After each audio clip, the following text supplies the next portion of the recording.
اللہم صلی علی محمد النبی الامی وعلی آلہ وسلم تسلیما۔ آج کی تیسری حدیث ہے من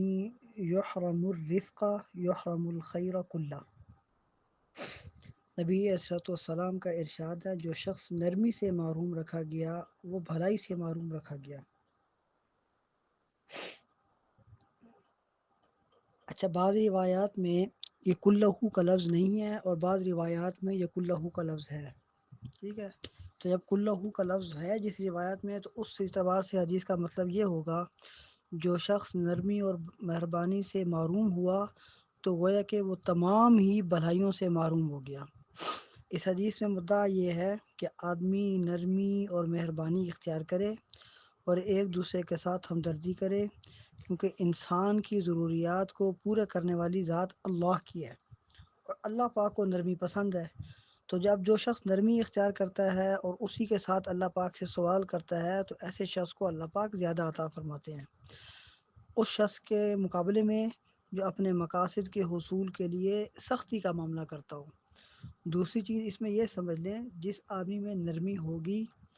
اس آدمی میں اپنی اصلاح کا کچھ نہ کچھ حوصلہ ہوگا، وہ لوگوں کی بات کو قبول کرے گا اور اپنے آپ میں تبدیلی لانے کی کوشش کرے گا۔ جس آدمی میں نرمی نہیں ہوگی، سختی ہوگی، تو اس میں اپنی اصلاح نہیں ہوگی، ایک چیز۔ دوسری چیز، بسا اوقات انسان جانتا ہے کہ سامنے والا غلطی کر رہا ہے، یہی نرمی ہوگی تو درگزر کرے گا، نرمی نہیں ہوگی تو درگزر کرنے کا مادہ بھی اس میں نہیں ہوگا، جس سے یہ تمام کی تمام ان بھلائیوں سے جو اللہ پاک کی طرف سے ہوتی ہیں، جیسے قیامت کے دن اللہ پاک جو ہے نا،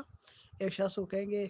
ایک نیکی ہے، ایک نیکی کم پڑ رہی ہے، جا کے تلاش کر کے آ، کوئی اگر تجھے دیتا ہو تو وہ جائے گا، اسے کوئی بھی نہیں دے گا سوائے ایک شخص کے جس کے پاس صرف ایک ہی نیکی ہوگی، تو وہ کہے گا کہ تم یہ جو ہے کرتے اللہ پاک کو میری طرف سے جو ہے کہ میں تمہیں ہدیہ کرتا ہوں، تم جا کے اللہ پاک کو دے دو، میرے تو یہ ایک کام نہیں آئے گی کیونکہ میرے گناہ بہت زیادہ ہیں۔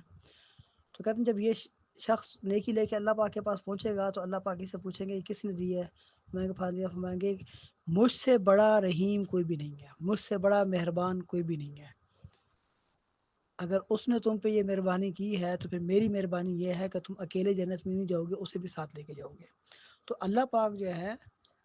وہ نرمی کو اور مہربانی کو پسند فرماتے ہیں۔ تو ہمیں چاہیے کہ ہماری طبیعت میں نرمی ہو، سامنے والے کی بات سننے کا حوصلہ ہو، برداشت کرنے کا حوصلہ ہو۔ ہمارے ہاں جو ہے کہتے ہیں آج کل برداشت کا مادہ تو سرے سے ختم ہی ہو گیا، چھوٹی چھوٹی بات پہ خودکشی کر لیتے ہیں یا یہ سامنے والے کو مار دیتے ہیں۔ تو برداشت اور یہ نرمی، اس سب چیزوں کا تعلق جو ہے کہتے ہیں دین کے ساتھ جب انسان کا تعلق ہوتا ہے تو انسان میں نرمی بھی آتی ہے، انسان میں اطاعت کا مادہ بھی آتا ہے، اور دین نام ہی اطاعت کا ہے،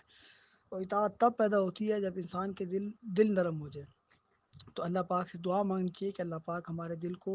سخت ہونے سے بچائے، دل نرم رکھے، تاکہ جو ہے اطاعت اور فرمان برداری کا مادہ ہمارے اندر پیدا ہو اور ہم اللہ اور اس کے رسول کو راضی کرنے کی کوشش کریں۔ اللہم صلی علی محمد النبی الامی وعلی آلہ وسلم تسلیما۔